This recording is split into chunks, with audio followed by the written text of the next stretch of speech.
thank you as well for joining us for this broadcast coming to you live, as I have said, from the private residence of the Deputy President, Rigathi Gachagua. Thank you for having us, Mr. Deputy President.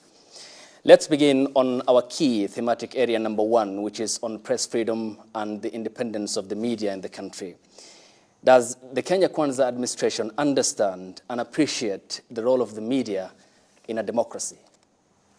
Thank you very much. Let me also follow suit and introduce myself the way you have done. I'm Rigathi Gachagua, Deputy President of the Republic of Kenya. As an African elder, I cannot start speaking before welcoming you to my home. Welcome to my private residence. Thank you. I've lived here for the last 24 years. I'm sorry my wife is not here. She's out of the country. But I will try to make you feel comfortable within my ability. Okay, thank you. The Ruto administration believes in all freedoms as per our constitution, including the freedom of the press. The fact that 6 media stations are here is a clear testimony of my faith in the freedom of the press. That's why you're here. If we did not believe in freedom of the press, I will not grant this interview. The media plays a critical role in informing and educating the people of Kenya. The free media is a good thing for this country. In the 80s, we only had KBC and the Voice of Kenya then, and government would chaperone information the way it wants. But with a liberal media, it's good for the country. People have choice. You cannot cheat the people of Kenya anymore. If one station is biased, they just switch and go to the next one. Press freedom is important and a critical component of our democracy. And President Ruto and I are beneficiaries of a free media. And our democracy is strengthened when we strengthen press freedom. But as much as we have freedom of the press, it goes with responsibility. You have a responsibility as a media to be objective and to be accurate. And I request the media also to be fair. Just like you are free to criticize the government and to criticize anything under the sun, you too must allow people to criticize you. Affirm you where you do well, encourage you when you perform well, and point out where you are failing. When you are not objective, we'll tell you are not objective. And it's our right. We don't have to be right, by the way. It's our view. If I find a certain media station is not objective, I'll say so in broad daylight. If you find the Deputy President is out of order, you also say so. But let us not have rules for one group and not for another. You also must allow us, as leaders of this country, as Kenyans also, to hold you to account as you enjoy the media freedom that is enshrined in the Constitution. Your Excellency, Article 131 of the Constitution, Section 2, subsection E, says, "The President shall ensure the protection of human rights and fundamental freedoms and rule of law." Now, Article 34 of the Constitution is explicit on freedom of the media, which means it is guaranteed under the rights and fundamental freedoms. That is non-negotiable. Now, when you talk of that assurance, when you took oath of office on 13th of September, yes, protecting and upholding the Constitution is key among them. yes, You are under the presidency. You are tasked to protect the freedom of the media because it's under the non-negotiable rights, yes, rights and fundamentals. yes, You were in Murang'a recently, yes, and you spoke clearly yes, that the media attempted to cross your path. You hammered them 9-0 in your own words, yes, and said, hata hapa mbele tumewangoja mtaona. Less than 48 hours, Senate Majority Leader and Kericho Senator Aaron Cheriot took to his social media and singled out 2 sectors, the media and the banks, and he said a way has to be found to crush them. What does that speak when it comes to freedom of the media? What is the agenda of this administration as far as the media freedom is concerned? Absolutely. I repeat what I said in Murang'a. We hammered the media 9-0 because media was part of Azimio. And we hammered Azimio and all its affiliates, including the media. That's what I meant. And in another election, if the media is in bed with our opponents, we'll crush them, politically speaking. You remember, the media sponsored headlines against President William Ruto. The media ran fake opinion polls, which were discounted on the ballot. The media had false narratives against the candidature of William Ruto and I. As late of last week, the Standard media, against all known journalistic ethics, ran a headline that Gachagua and his wife had asked for 1.5 billion. All the other newspapers reported correctly. They went ahead to say that Gachagua had demanded for 1.5 billion, which was untrue. Gachagua does not demand for any money. The office of the Deputy President is a public office that is supposed to be funded from the public. Gachagua, the Deputy President, has a spouse, not a wife. It was a very biased piece of journalism. They went ahead to say that Gachagua demanded. The former minister had said they had requested on behalf of the Deputy President and his office. There is nowhere he talked of a demand. But the Standard newspaper, that has been very biased against our administration, went ahead to write lies to the people of Kenya. And we are saying, much as we respect the freedom of the press, when you go haywire, when you degenerate into gutter press and yellow journalism, we'll call you out, just as we respect your right to call us out. So it's a mutual relationship. And the media cannot arrogate itself the moral high ground that it can criticize others, but cannot be criticized where they go wrong. You, the media, carried fake opinion polls. The people of Kenya, on the 9th of August, put you to shame.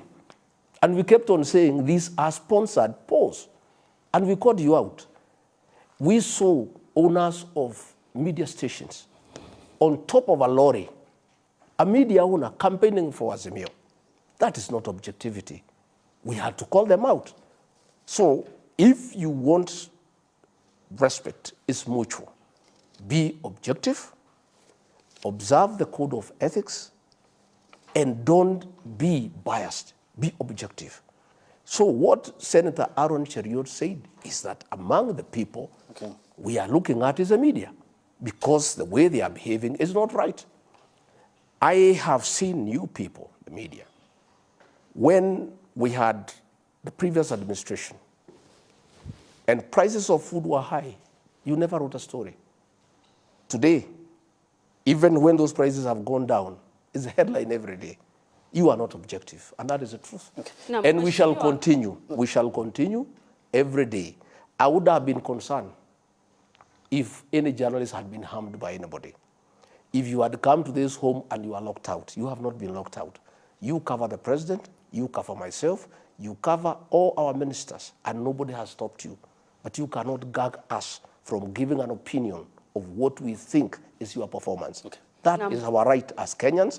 Much as the media freedom is enshrined in the Constitution, our freedom of speech equally is guaranteed by the very Constitution. There was a journalist who was attacked in Murang'a at the your spouse's event. You've said you've not heard. There's a journalist under Nation Media Group who was attacked in Murang'a. That journalist who had a scuffle with the security personnel attacked to the spouse of the Deputy President has had 4 other scuffles with the security personnel along the way.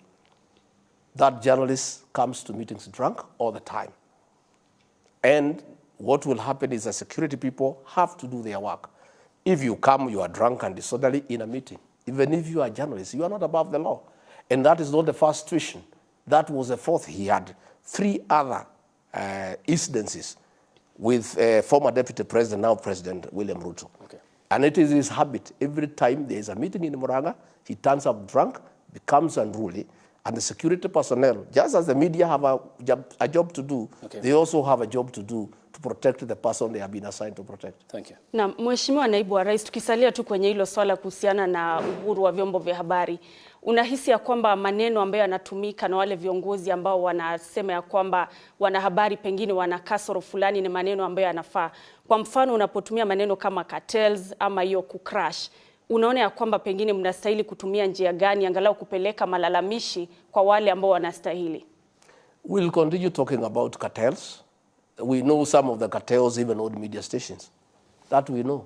So it is absolutely correct when the media stations try to protect the cartels, because 2 media stations are owned by the very cartels we are fighting. And we are going to fight these cartels because we have a responsibility as leaders of this country to make sure that we protect the farmers from exploitation. Okay. We make sure we protect consumers from exploitation by cartels who had been perpetuated by state capture and conflict of interest. So we know that 2 media stations are owned by the very cartels we have a problem with. Okay, but Deputy President, Excellency Gachagua, you are in position of power as the second senior most employee, and that mandate you enjoy from the people.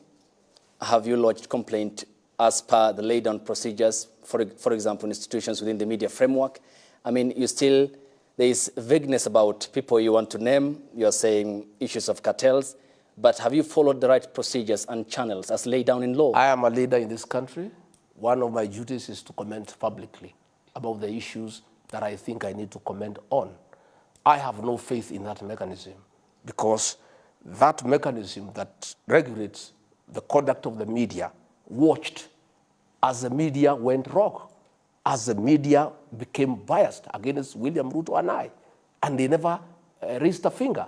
So asking us to go and complain to the Media Council is a waste of time, because when the media went against us, bare knuckles, headline after headline, calling us thieves without evidence, calling us all sorts of names without evidence. We did not complain because it would have been a useless venture to complain. All we do ourselves are answerable to the people of Kenya, and our bosses are the people of Kenya. So what happens when we find something that we don't think is right? We tell the people of Kenya and we leave it at that. Thank you. Unfortunately, that is the rule of law. So are you saying you will disregard the rule of law? Because the rule of law says if there are issues, you follow the channel and raise with the media. Once we raise the issues to the public, we consider the matter as good as prosecuted. In fact, we have done well. That is why you are raising the issues, which means our concerns have started being addressed. You decide what to do. You may have a matter with somebody, and you may decide just to talk to that person and not pursue him in court. In matters media bias, we will raise it with the people of Kenya. When we find you have gone out of the way, we will raise it with the people of Kenya. And I want to call out the Standard newspaper. They owe the office of the Deputy President an apology. And I would like to explain. Rigathi Gachagua, as Deputy President, has not requested for any money to his office. What you must know, and I want to take some bit of time to explain to you, is that Ukuru Yatani, the former CS National Treasury, in conjunction with Kennedy Abogwa, the then Controller of State House, who was the accounting officer for both the office, both State House and the office of the Deputy President, under the direction of President Uhuru Kenyatta, cut all funds to the office of the Deputy President. For 4 years, President William Ruto, then Deputy President, fueled GK cars from his own pocket. For 4 years, he bought tea for his office. For 4 years, he paid electricity bills for his office. For 4 years, he paid allowances to staff accompanying him across the country. And when he became the president-elect, these 2 officers who were attending meetings in his office were embarrassed. And they sought to undo the damage of what they had done to save their face. Previously, the previous year, the budget of the office of the Deputy President was 4 billion shillings. They went ahead and cut 1.5 billion shillings. That is what they were trying to reinstate. And the Deputy President, Rigathi Gachagua, had nothing to do with it. That is their work. So when the Standard newspaper was trying to assist Yatani to divert attention from the real issues. The real issue was that in the dying hours of the Uhuru administration, President Uhuru Kenyatta pushed the controller of budget through Yatani, and is documented through WhatsApp messages, to pay 15 airwaves that you enjoy belong to the public. Thank you. You have a responsibility to provide fair and objective coverage to all political players within the Kenyan political space. Thank you, Excellency. We now move to the next item, which is on governance and institutions underneath the Constitution, and Jesse Rogers will be taking us through that. Okay, Your Excellency, perhaps just to begin on matters governance, I'd like to touch on your declaration. Sources started from that day. The President has recommended to the National Assembly various amendments to the Constitution to create the office of the Leader of Official Opposition, so that whoever is there has a platform, a legal platform, to go to the National Assembly, funded by the state, with vehicles, with support staff, with research staffers, to provide effective oversight on government. We have no intention whatsoever to muscle the opposition. We actually want to strengthen the opposition. And otherwise, we are saying we have no need for handshake. And by the way, there will be no handshake with anybody. If those people want to talk to us on matters development, we are ready. But them coming to join government, no. We want the opposition to remain strong. We want them to agree with our people in the National Assembly. They agree and amend the Constitution, create the office of the Leader of Official Opposition by law, so that he gets resources, so that he gets support to provide oversight of a government. A strong opposition is a good thing for any country, and we want a strong opposition. On that bit, your new SecGen of UDA, Clifford Malala, is on record saying that you as a party, UDA, you want other parties, affiliate parties in Kenya Kwanza to fold. Do you still hold that thought, that even ANC, the other parties, including PA, including Ford Kenya, do you still want them to fold? That is UDA. That is Marara's idea of making UDA as a strong party. Cleo Marara is a very energetic young leader, and I really have a lot of time for him. When President William Ruto and I and our National Executive Council decided to pick him to be the Secretary General of UDA, is because we really appreciated his qualities, his energy, his passion and vigor. And that is what we need for a party. Probably his style is a little bit different. I have discussed with him. We don't want to coerce anybody to fold up. That is not necessary. He can make an invitation for people to fold up and join UDA. They don't have to. And we are happy the way we are in Kenya Kwanza. We are happy with the existing framework. But if along the way, the constituent parties consider it desirable to fold up and join UDA, so be it. If they want to remain independent within the Kenya Kwanza framework, so be it. Okay. So it was just Malala's way of bringing energy into the party. And the president and I have told him to proceed, to market the party, to make it very vigorous, to make it very, very active. But we don't want to coerce anybody. Anybody, if ANC wants to come and fold up, fair enough. If they don't want, fair enough. We just proceed. Okay, Excellency. Before we proceed to the next topic, which is of concern to the Kenyan people, the cost of living and the economy, which Eric will be starting us off, one final question on governance. And one of the premise upon which your government was formed, and you told the Kenyan people this is a listening government, is the aspect of the rule of law and constitutionalism. You were recently in Nakuru County in defiance of a court order. Why? I was not in defiance of any court order because none had been served on me. Okay, let me just cut you. This was in relation to the recalling of Peter Mwanzo, the former Nakuru County commander, who was in Nakuru County to Vigilance House. And you said you went there knowingly that these people are not going anywhere. That's what you said. I quote you verbatim. I've come here with iron sheets, food, and 10,000 for each of the family evicted. The county commander has been removed. Two quick questions there. Why did you defy a court order? And was the former county commander recalled to Vigilance House by that directive that you made in Nakuru County? I did not defy any court order because none was served on me. You defy a court order if it has been served on you. Let me say the following. We are a country of the rule of law. We are a country that obeys court orders. There was no court order, as far as I'm concerned. Okay, were you issued with your court order? No, I have not been issued. You were not party though. So there were two parties in court. Yeah, listen, Okay, let me finish. Allow me to get the... Yeah, I know what you are saying. Okay. I'm explaining. Okay, but you are not party. That court order did not direct the police commander to oversee the destruction. Own budget to make it independent. Are you confirming now that the executive still has a hand in how the National Police Service operates? The police service, the National Police Service is independent. We have given the Inspector General financial autonomy. He is now the accounting officer. Okay. He needs no direction from anybody on how to work. But the government also has policies. And the Inspector General of Police has been hired by President William Ruto.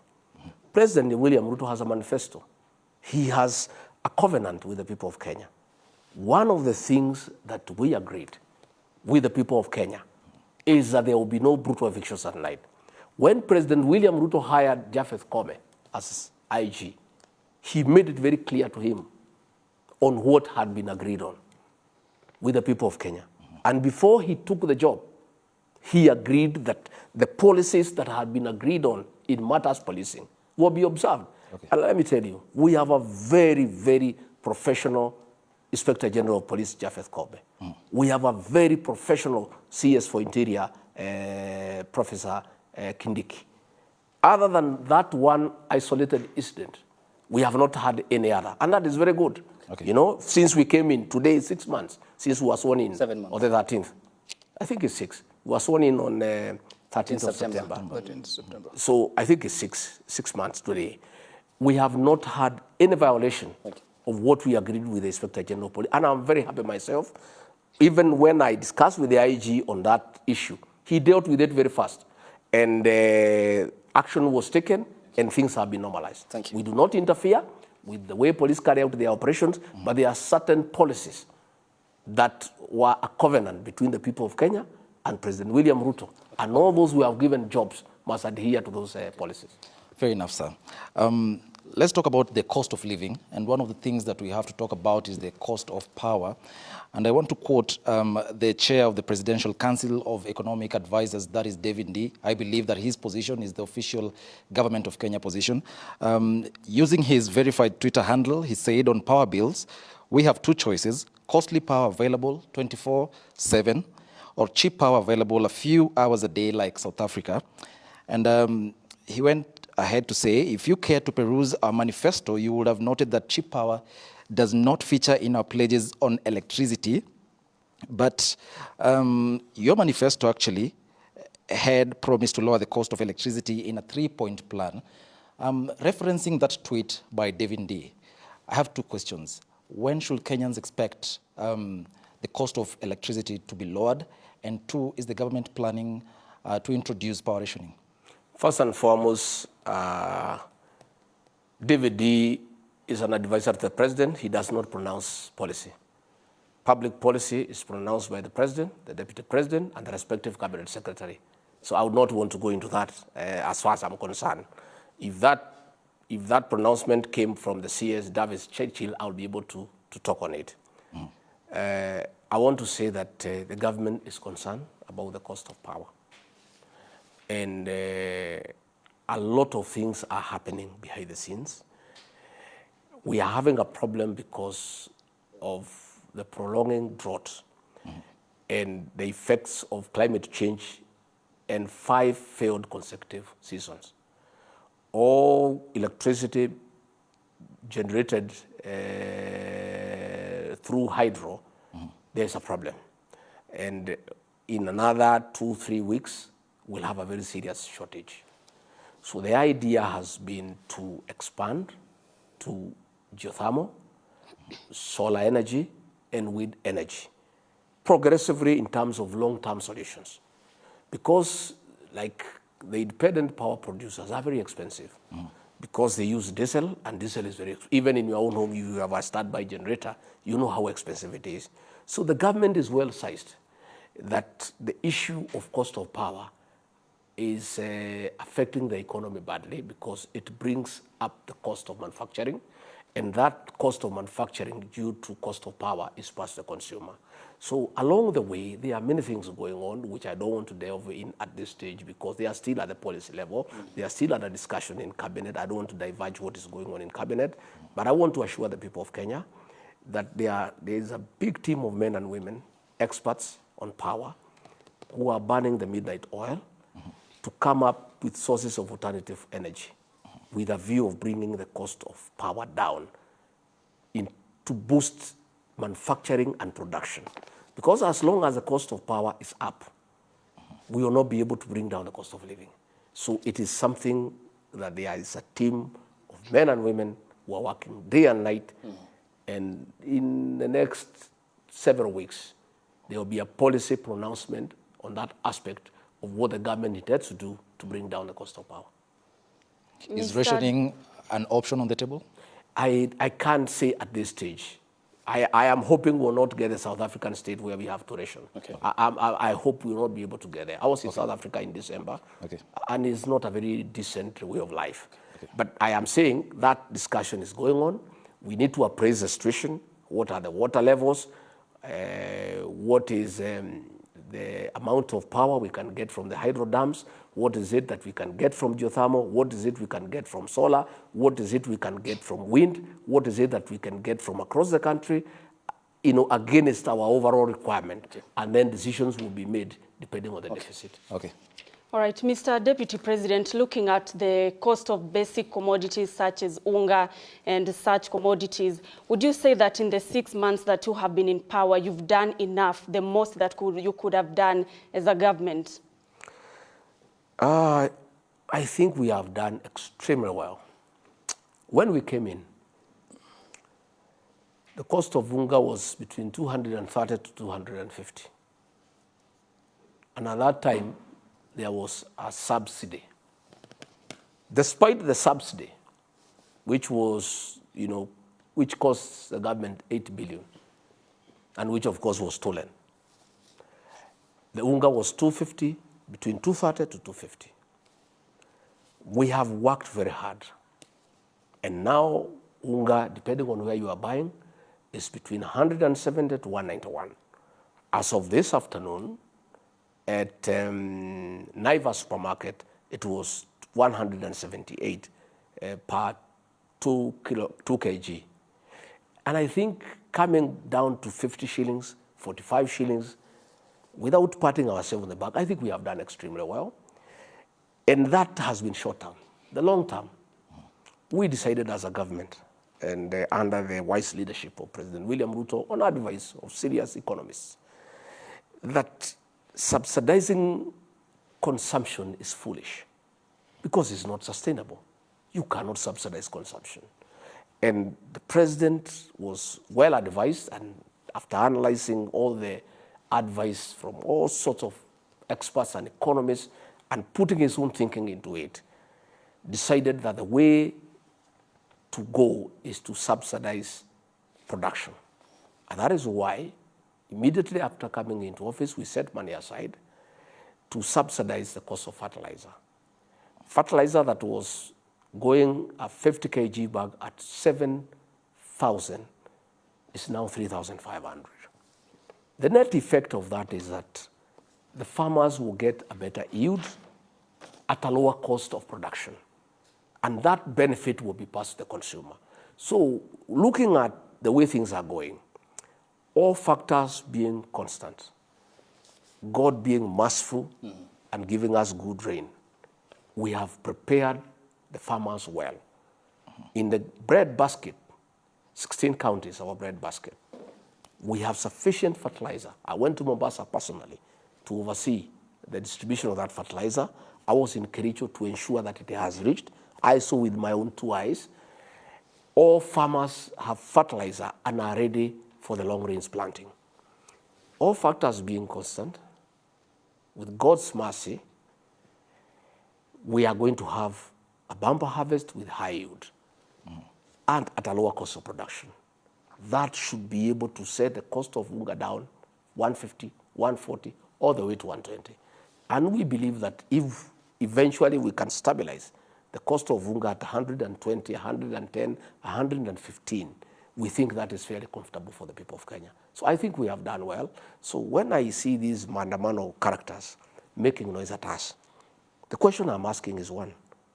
They are telling us that they are going for maandamano for us to bring down the cost of unga. When unga was at 230, they never called for maandamano. They were right inside the government. The President Uhuru Kenyatta said his advisor is Raila Odinga. He's on record. Raila Odinga never called maandamano when unga was at 230. Why is he calling for maandamano when unga is at 178? It's double speak.